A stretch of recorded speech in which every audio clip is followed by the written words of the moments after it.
নমস্কার। কথা সাহিত্যিক শরৎচন্দ্র চট্টোপাধ্যায়ের মেজদি গল্পের প্রথম অংশটা এর আগে আমি পাঠ করেছিলাম। আজকে করছি মেজদি গল্পের শেষ অংশটুকু। যে সমস্ত শ্রোতা বন্ধু এই গল্পটি প্রথম অংশটা শোনেননি তারা আমার প্লেলিস্টে গিয়ে প্রথম অংশটা শুনে নেবেন। শুরু করছি মেজদি গল্পের শেষ অংশটি।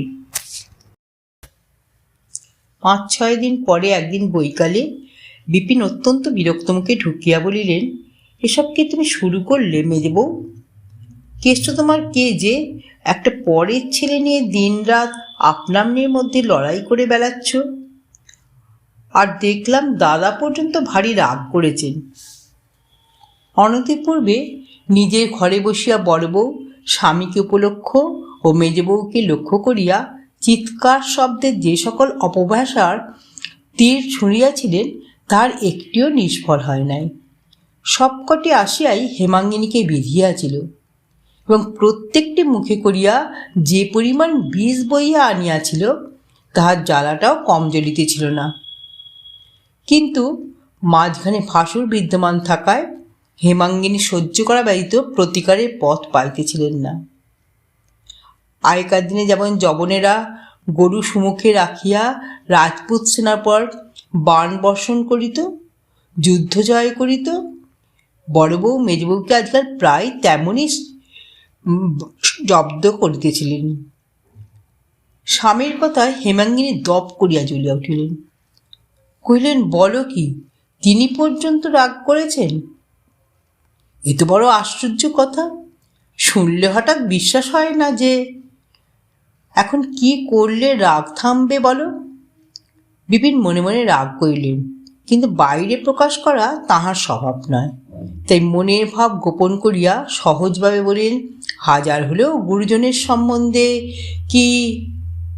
কথাটা শেষ হইবার পূর্বেই হেমাঙ্গিনী কহিলেন, সব জানি, ছেলে মানুষটি নই যে গুরুজনের মান মর্যাদা বুঝি নেই, কিন্তু ছোঁড়াটাকে ভালোবাসি বলেই যেন ওরা আমাকে দেখিয়ে দেখিয়ে ওকে দিবারাত্র বিনতে থাকেন।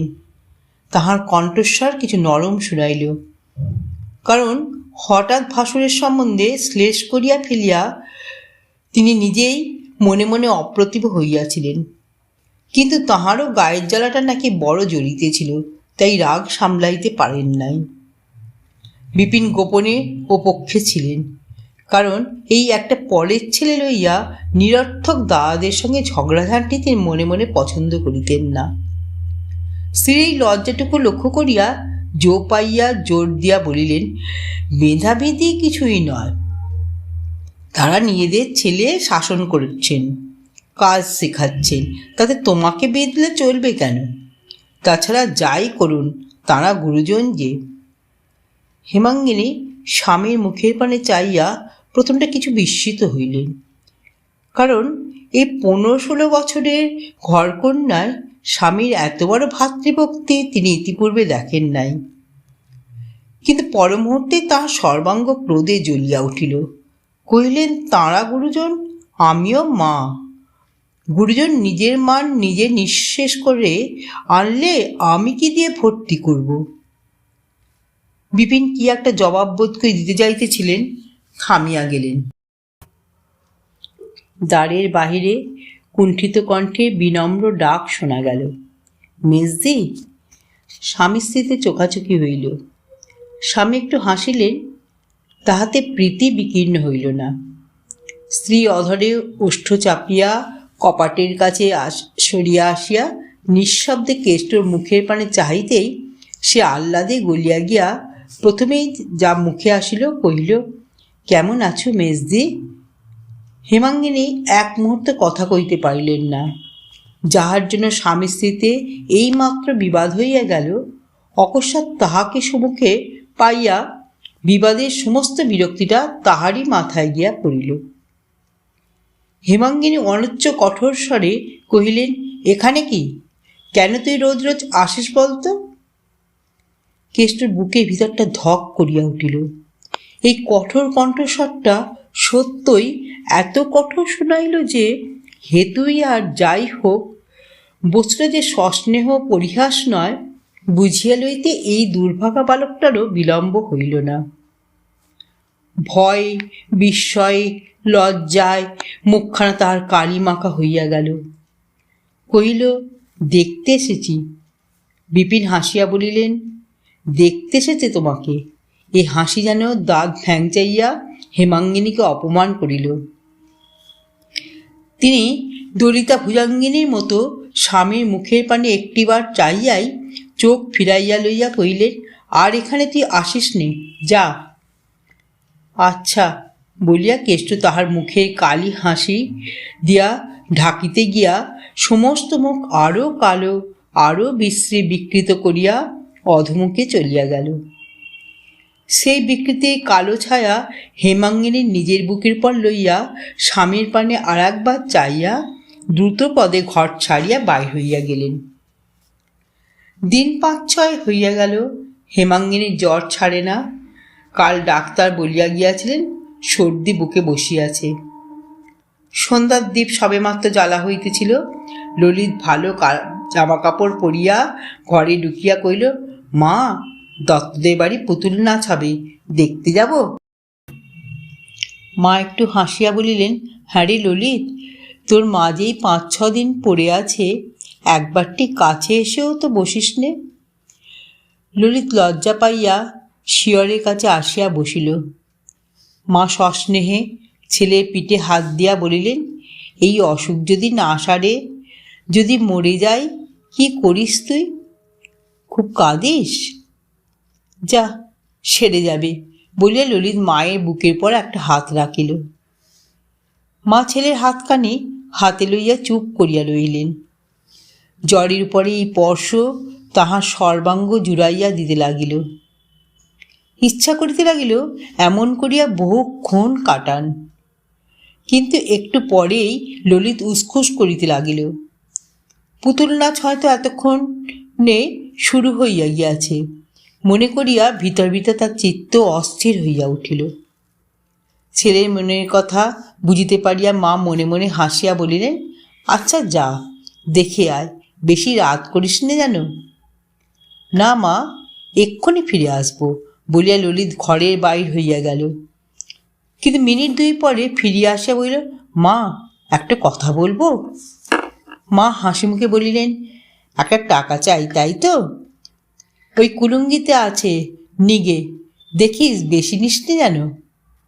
না মা, টাকা চাই নে, বলো তুমি শুনবে।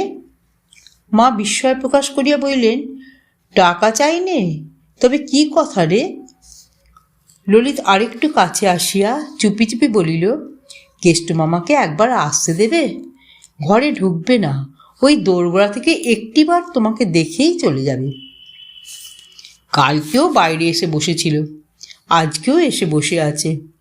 হেমাঙ্গিনী ব্যস্ত হইয়া উঠিয়া বসিলেন, বললেন, যা যা ললিত, এক্ষুনি ডেকে নিয়ে আয়।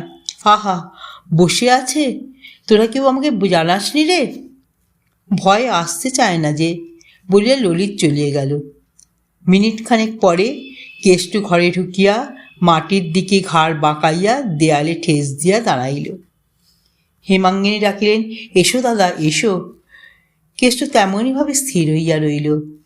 তিনি নিজে তখন উঠিয়া আসিয়া কেষ্টর হাত ধরিয়া বিছানায় লইয়া গেলেন। পিঠে আধ বুলাইয়া দিয়া বলিলেন, হ্যাঁ রে কেষ্ট, বকেছিলাম বলে তোর মেজদিদিকে ভুলে গেছিস বুঝি? সহসা কেষ্ট ফুঁপাইয়া কাঁদিয়া উঠিল। হেমাঙ্গিনী কিছু আশ্চর্য হইলেন, কারণ কখনো কেহ তাহাকে কাঁদিতে দেখে নাই। অনেক দুঃখ কষ্ট যাতনা দিলেও সে ঘাড় হেঁট করিয়া নিঃশব্দে থাকে, লোকজনের সম্মুখে চোখের জল ফেলে না।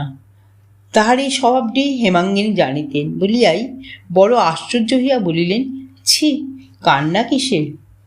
বেটা ছেলেকে চোখের জল ফেলতে আছে কি?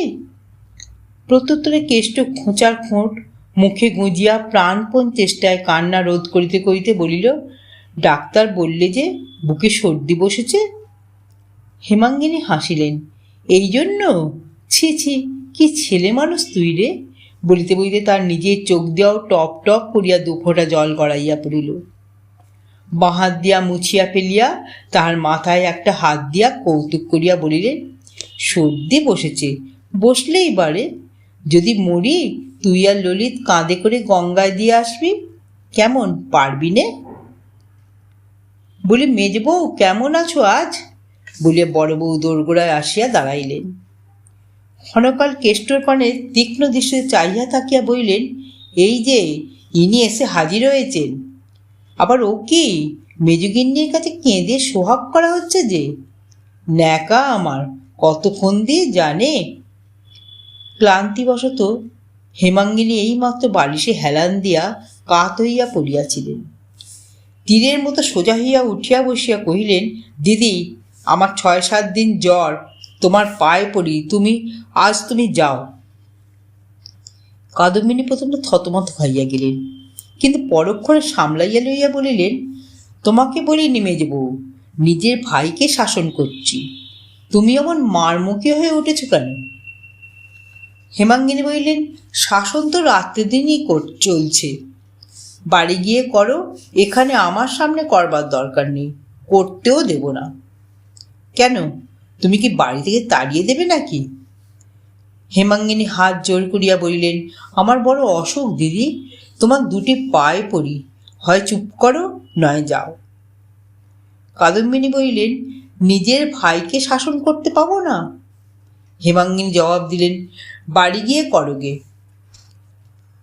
সে আজ ভালো করেই হবে। আমার নামে লাগানো ভাঙানো আজ বার করব। বজ্জাত মিথ্যুক কোথাকার। বললাম, গরুর দড়ি নেই, কেষ্টা 2 পাট কেটে দে। না দিদি, তোমার পায়ে পড়ি, পুতুল নাচ দেখে আসি। এই বুঝি পুতুল নাচ হচ্ছে রে? বলিয়া কাদম্বিনী গুম গুম করিয়া পা ফেলিয়া চলিয়া গেলেন। হেমাঙ্গিনী কতক্ষণ কাঠের মতো বসিয়া থাকিয়া শুইয়া পড়িয়া বলিলেন, কেন তুই পুতুল নাচ দেখতে গেলি নে কেষ্ট? গেলে তো এইসব হতো না। আসতে যখন ওরা তোকে দেয় না ভাই, তখন আর আসিস নে আমার কাছে। কেষ্টর কথাটি না কইয়া আস্তে আস্তে চলিয়া গেল।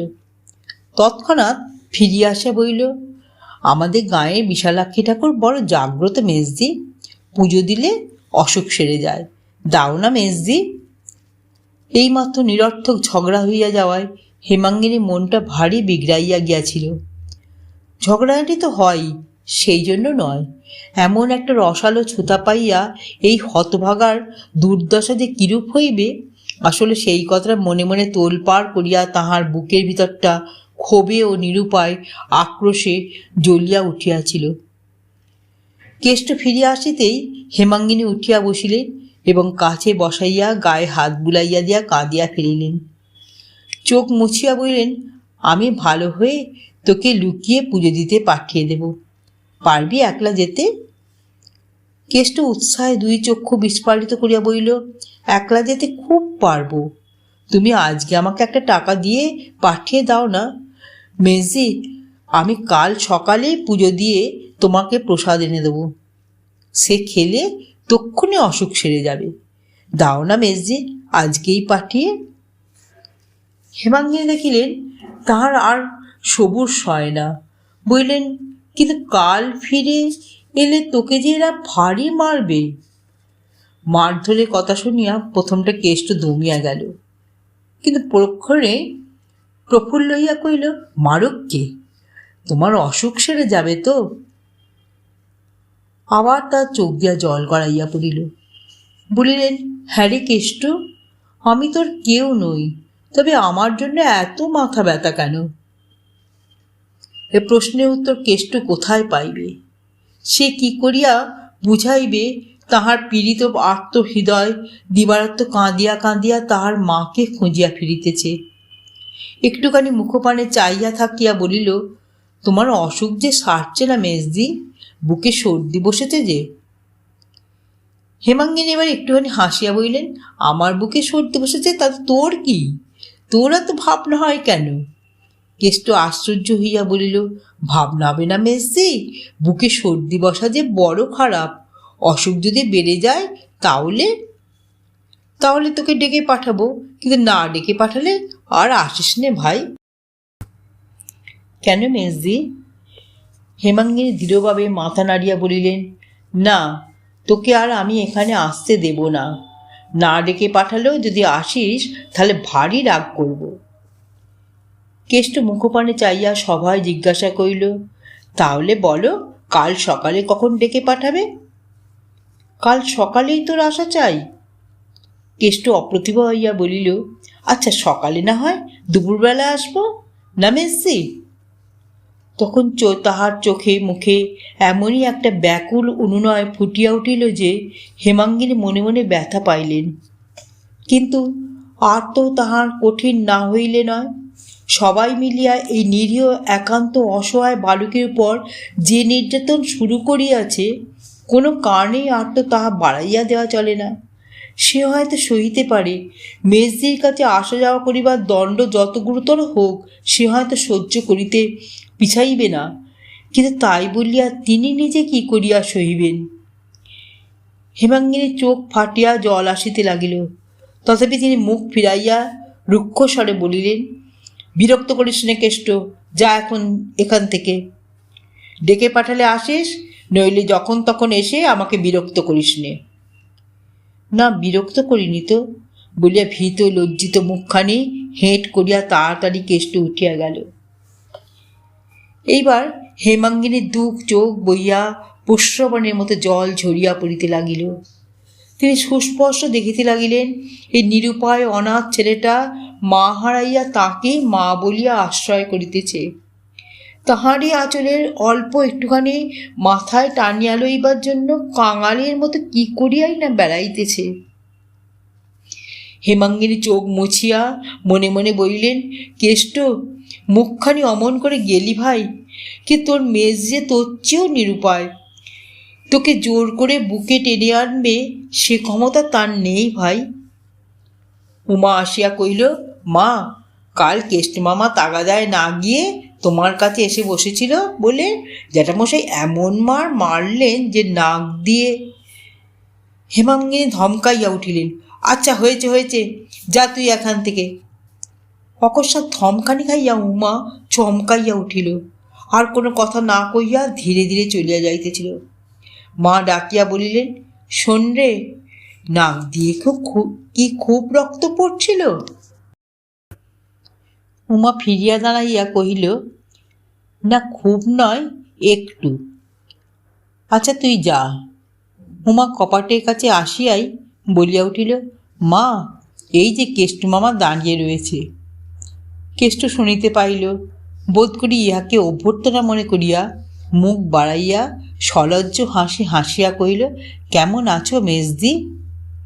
ক্ষোভে দুঃখে অভিমানে হেমাঙ্গিনীর ক্ষিপ্তবৎ চিৎকার করিয়া উঠিলেন, কেন এসেছিস সেখানে? যা যা বলছি, শিগগির দূর হ বলছি। কেষ্ট মুড়ের মতো ফ্যাল ফ্যাল করিয়া চাহিয়া রইল। হেমাঙ্গিনী অধিকতর তীক্ষ্ণ তীব্র কণ্ঠে বলিলেন, তবু দাঁড়িয়ে রইলি হতভাগা, গেলি নে? কেষ্ট মুখ নামাইয়া শুধু যাচ্ছি বলিয়াই চলিয়া গেল। সে চলিয়া গেলে হেমাঙ্গিনী নির্জীবের মতো বিছানার একধারে শুইয়া পড়িয়া অস্ফুটে ক্রুদ্ধ স্বরে বলিয়া উঠিলেন, 100 বার বলি হতভাগাকে, আসিস নে আমার কাছে, তবু মেজদি। শিবুকে বলে দিস তো মা, ওকে না ঢুকতে দেয়। উমা জবাব দিল না, ধীরে ধীরে বাইর হইয়া গেল। রাত্রে হেমাঙ্গিনী স্বামীকে ডাকাইয়া আনিয়া কাঁদো কাঁদো গলায় বলিলেন, কোনোদিন তো তোমার কাছে কিছু চাইনি, আজ এই অসুখের পর একটা ভিক্ষা চাইছি, দেবে? বিপিন সন্দিগ্ধ কণ্ঠে প্রশ্ন করিলেন, কি চাই? হেমাঙ্গিনী বলিলেন, কেষ্টকে আমাকে দাও, ও বেচারি বড় দুঃখী, মা বাপ নেই, ওকে ওরা মেরে ফেলছে, এ আর আমি চোখে দেখতে পারছি নে। বিপিন মৃদু হাসিয়া বলিলেন, তাহলে চোখ বুজে থাকলেই তো হয়। স্বামীর এই নিষ্ঠুর বিদ্রূপ হেমাঙ্গিনীকে শুল দিয়া বিধিল। অন্য কোনো অবস্থায় তিনি আর সইতে পারিতেন না, কিন্তু আজ নাকি তাহার দুঃখে প্রাণ বাহির হইতেছিল, তাই সহ্য করিয়া লইয়া হাত জোর করিয়া বলিলেন, তোমার দিব্যি করে বলছি, ওকে আমি পেটের ছেলের মতো ভালোবেসেছি। দাও আমাকে, মানুষ করি, খাওয়াই দাওয়াই, তারপরে যা ইচ্ছা হয় তোমাদের তাই করো। বড় হলে আমি একটি কথাও কব না। বিপিন একটু নরম হইয়া বললেন, ও কি আমার গোলার ধান চাল যে তোমাকে এনে দেব? পরের ভাই, পরের বাড়ি এসেছে, তোমার মাঝখানে পড়ে এত দরদ কিসের জন্য? হেমাঙ্গিনী কাঁদিয়া ফেলিলেন। খানিক পরে চোখ মুছিয়া বলিলেন, তুমি ইচ্ছে করলে বরঠাকুরকে বলে, দিদিকে বলে স্বচ্ছন্দে আনতে পারো। তোমার দুটি পায়ে পড়ছি, দাও তাকে। বিপিন বলিলেন, আচ্ছা তাই যদি হয়, আমি বা এত বড় মানুষ কিসে যে তাকে প্রতিপালন করব? হেমাঙ্গিনী বলিলেন, আগে আমার একটা তুচ্ছ কথাও ঠেলতে না।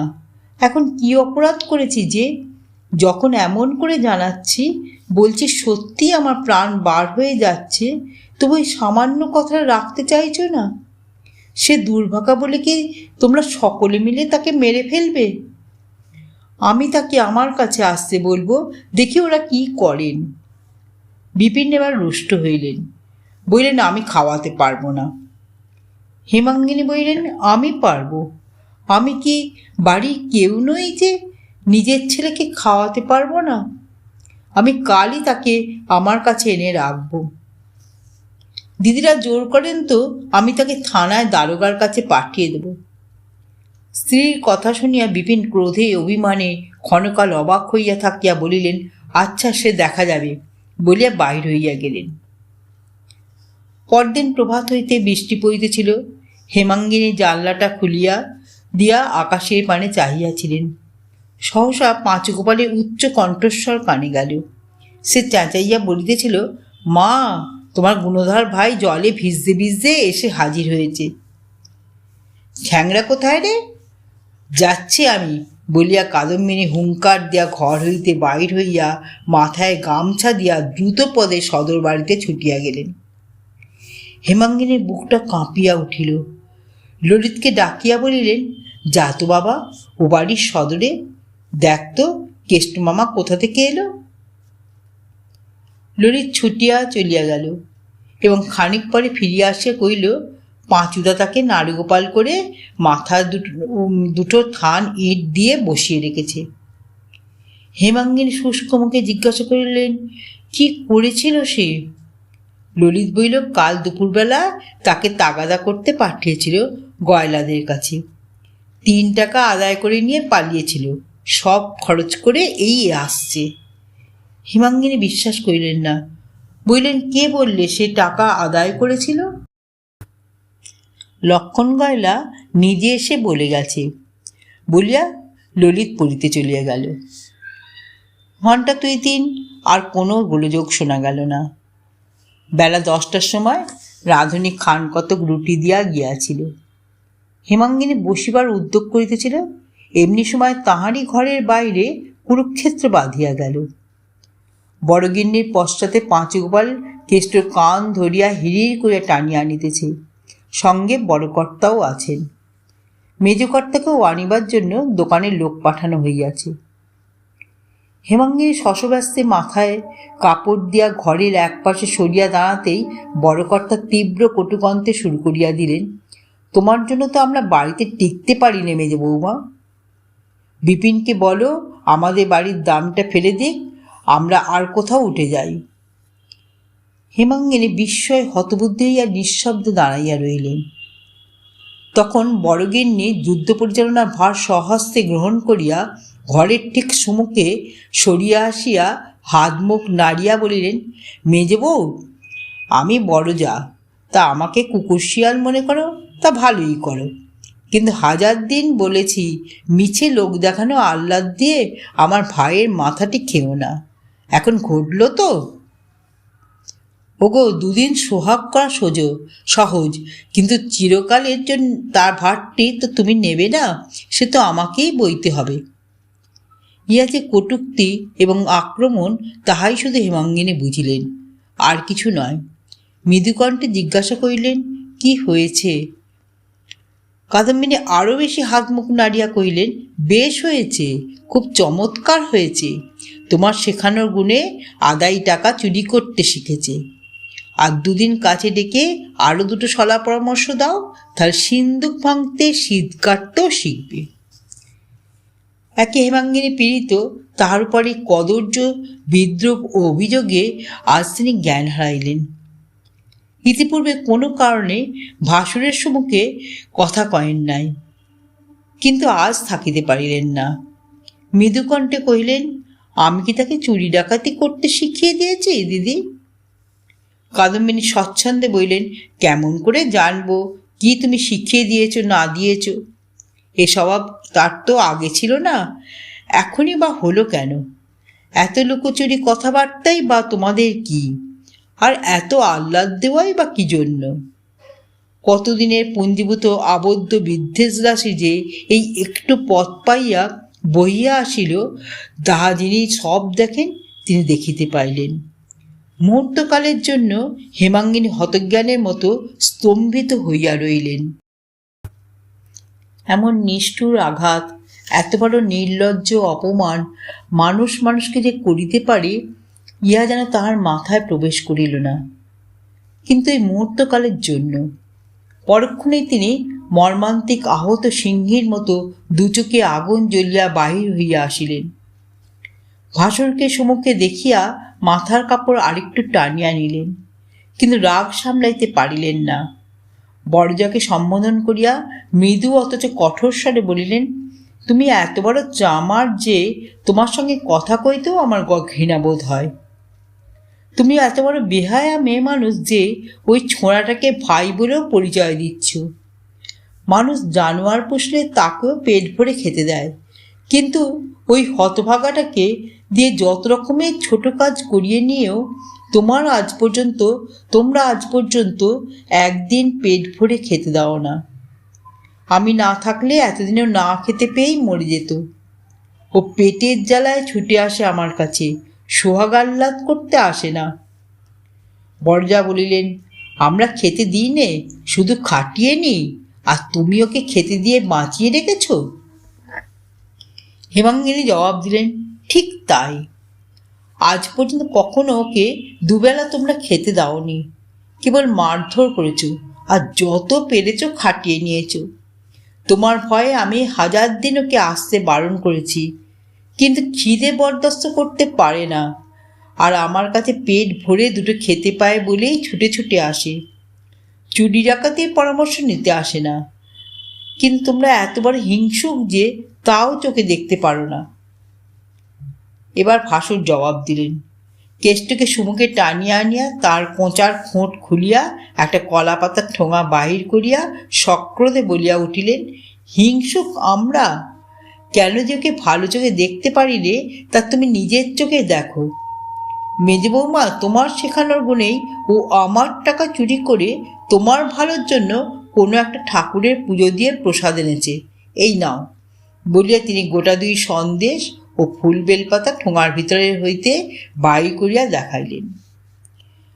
কাদম্বিনী চোখ কপালে তুলিয়া বলিলেন, মা গো, কি মিটমিটে শয়তান, কি ধরিবার ছেলে! বেশ তো মেজবউ, এখন তুমিই বলো না কি মতলবে চুরি করেছে? ও কি আমার ভালোর জন্য? হেমাঙ্গিনী ক্রোধে জ্ঞান হারাইলেন। একে তাহার অসুস্থ শরীর, তাহাতে এ সমস্ত মিথ্যা অভিযোগ।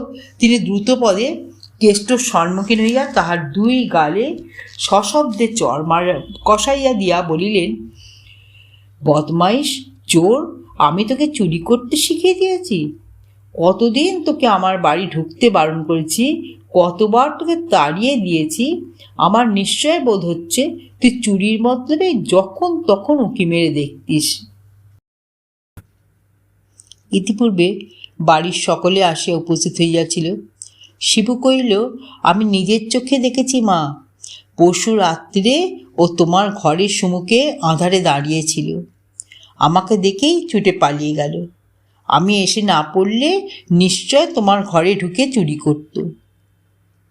পাঁচুগোপাল বলিল, জানে মেজ খুড়িমার অসুখ শরীর, সন্ধ্যা হলেই ঘুমিয়ে পড়েন, ও কি কম চালাক? মেজবউয়ের কেষ্টর প্রতি আজকার ব্যবহারে কাদম্বিনী যেরূপ প্রসন্ন হইলেন, এই 16 বৎসরের মধ্যে কখনো এরূপ হন নাই।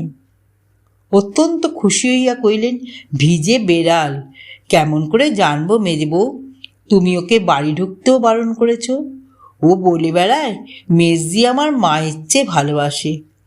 ঠোঁট ঠোঙাশুদ্ধ নির্মাল্য টান মারিয়া ফেলিয়া দিয়া বললেন, টাকা 3টে চুরি করে কোথা থেকে 2টো ফুল টুল কুড়িয়ে এনেছে। বাড়ি লইয়া গিয়া বড়কর্তা চোরের শাস্তি শুরু করিলেন। সে কি নির্দয় প্রহার! কেষ্ট কথাও কহে না, কাঁদেও না। এদিকে মারিলে ওদিকে মুখ ফেরায়, ওদিকে মারিলে এদিকে মুখ ফেরায়।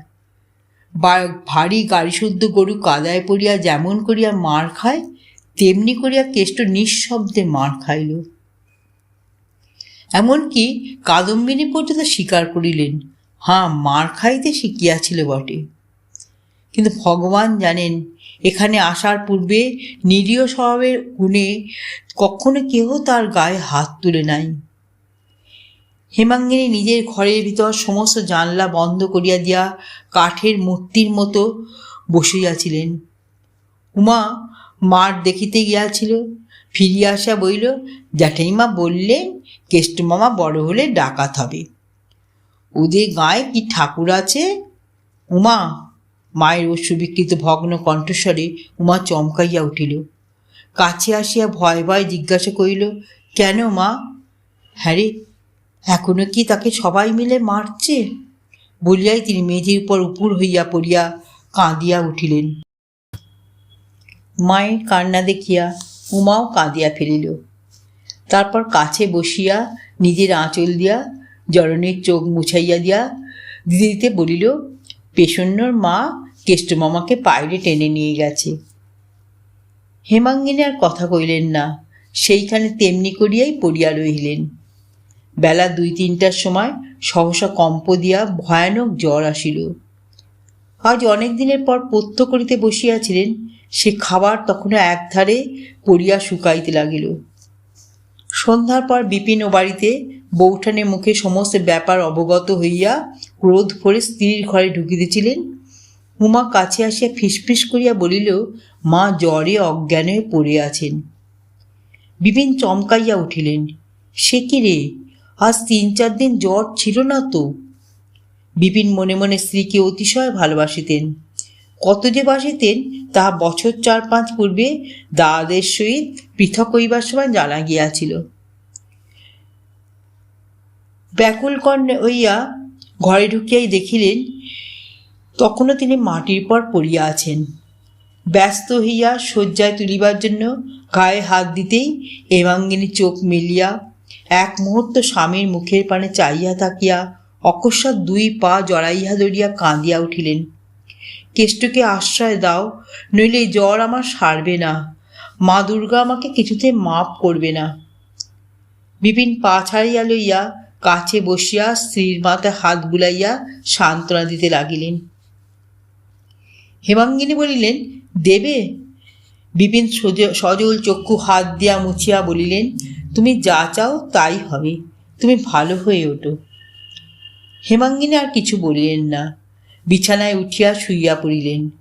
জ্বর রাত্রেই ছাড়িয়া গেল। পরদিন সকালে উঠিয়া বিপিনিয়া লক্ষ্য করিয়া পরম আহ্লাদিত হইলেন।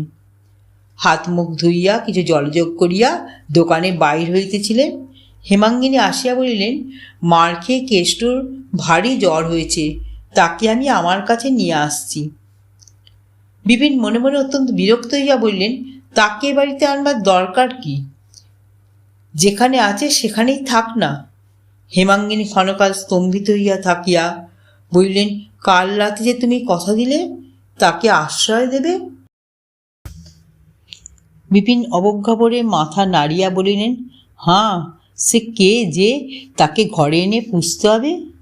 তুমিও যেমন। কাল রাত্রে স্ত্রীকে অত্যন্ত অসুস্থ দেখিয়া যাহা স্বীকার করিয়াছিলেন, আজ সকালে তাহাকে সুস্থ দেখিয়া তাহাই তুচ্ছ করিয়া দিলেন। ছাতাটা বগলে চাপিয়া উঠিয়া দাঁড়াইয়া বলিলেন, পাগলামি করো না, দাদারা বাড়ি চটে যাবেন। হেমাঙ্গিনী শান্ত দৃঢ়কণ্ঠে কইলেন, দাদারা চটে গিয়ে কি তাকে খুন করে ফেলতে পারেন? না, আমি নিয়ে এলে সংসারে তাকে আটকে রাখতে পারে। আমার 2টি সন্তান ছিল, কাল থেকে 3টি হয়েছে। আমি কেষ্টর মা। আচ্ছা, সে তখন দেখা যাবে বলিয়া বিপিন চলিয়া যাইতেছিল। হেমাঙ্গিনী সুমুখে আসিয়া দাঁড়াইয়া বলিলেন, এ বাড়িতে তাকে আনতে দেবে না? সরো সরো, কি পাগলামি করো বলিয়া বিপিন চোখ রাঙাইয়া চলিয়া গেলেন। হেমাঙ্গিনী ডাকিলেন, শিবু, একটা গরুর গাড়ি ডেকে আন, আমি বাপের বাড়ি যাব। বিপিন শুনিতে পাইয়া মনে মনে হাসিয়া বলিলেন, ইস, ভয় দেখানো হচ্ছে। তারপর দোকানে চলিয়া গেলেন। কেষ্ট চণ্ডীমণ্ডপের এক ধারে ছেঁড়া মাদুরের উপরে জ্বরে গায়ের ব্যথায় এবং বোধ করি বুকের ব্যথায় আচ্ছন্নের মতো পড়িয়াছিল। হেমাঙ্গিনী ডাকিলেন, কেষ্ট। কেষ্ট যেন প্রস্তুত হইয়াই ছিল। এইবারে তড়াক করে উঠিয়া বসিয়া বলিল, মেজদি। পরক্ষণে সলজ্জ হাসিতে তার সমস্ত মুখ ভরিয়া গেল, যেন তার কোনো অসুখ বিসুখ নাই।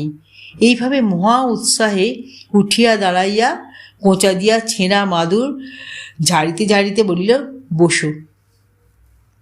হেমাঙ্গিনী তার হাত ধরিয়া বুকের কাছে টানিয়া আনিয়া বলিলেন, আর তো বসবো না দাদা, আয় আমার সঙ্গে। আমাকে বাপের বাড়ি আজ তোকে পৌঁছে দিতে হবে যে। চলো বলিয়া কেষ্ট তার ভাঙা ছড়িটা বগলে চাপিয়া লইল এবং ছেঁড়া গামছাখানা কাঁধে ফেলিল। নিজেদের বাড়ির সদরে গোজান দাঁড়াইয়াছিল। হেমাঙ্গিনী কেষ্টকে লইয়া চড়িয়া বসিলেন। গাড়ি যখন গ্রাম ছাড়াইয়া গিয়াছে, তখন পশ্চাতে ডাকাডাকি চিৎকারে গাড়োয়ান গাড়ি থামাইল। ঘরমুক্ত কলেবরে আরক্ত মুখে বিপিন আসিয়া উপস্থিত হইলেন। সভায় প্রশ্ন করিলেন, কোথায় যাও মেজবউ?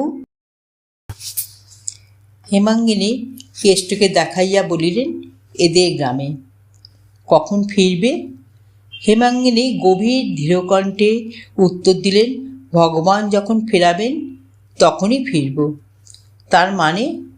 হেমাঙ্গিনী পুনরায় কেষ্টকে দেখাইয়া বলিলেন, কখনো যদি কোথাও এর আশ্রয় জোটে তবেই তো একা ফিরে আসতে পারবো, না হয় একে নিয়েই থাকতে হবে। বিপিনের মনে পড়ল, সেদিনও স্ত্রীর এমনি মুখের ভাব দেখিয়াছিলেন এবং এমনি কণ্ঠস্বরে শুনিয়াছিলেন, যেদিন মতি কামারের নিঃসহায় ভাগ্নের বাগানখানি বাঁচাইবার জন্য তিনি একাকী সমস্ত লোকের বিরুদ্ধে দাঁড়াইয়াছিলেন। মনে পড়িল, এ মেজবউ সে নয় যাহাকে চোখ রাঙাইয়া টলানো যায়। বিপিন নম্র স্বরে বলিলেন, মাপ করো মেজবউ, বাড়ি চলো। হেমাঙ্গিনী হাত জোর করিয়া কহিলেন, আমাকে তুমি মাপ করো, কাজ না সেরে আমি কোনো মতেই বাড়ি ফিরতে পারবো না। বিপিন আর এক মুহূর্ত স্ত্রীর শান্ত দৃঢ় মুখের পানে নিঃশব্দে চাহিয়া রইলেন। তারপর সহসা সুমুখে ঝুঁকিয়া পড়িয়া কেষ্টর ডান হাতটা ধরিয়া ফেলিয়া বলিলেন, কেষ্ট, তোর মেজদিকে তুই বাড়িতে ফিরিয়ে নিয়ে আয় ভাই। শপথ করছি, আমি বেঁচে থাকতে তোদের দুই ভাই বোনকে আজ থেকে কেউ পৃথক করতে পারবে না। আয় ভাই, তোর মেজদিকে নিয়ে আয়। মেজদি গল্পটি এখানেই সমাপ্ত হলো। যদি শ্রোতা বন্ধুদের আমার গল্প পাঠ ভালো লেগে থাকে তাহলে একটা লাইক দিয়ে আমার চ্যানেলটিকে সাবস্ক্রাইব করে পাশে থাকা বেল আইকনটি প্রেস করে দেবেন। তাহলে আমি যখনই নিত্য নতুন গল্প আপলোড করব আপনারা পেয়ে যাবেন। আপনারা সবাই খুব ভালো থাকবেন। নমস্কার।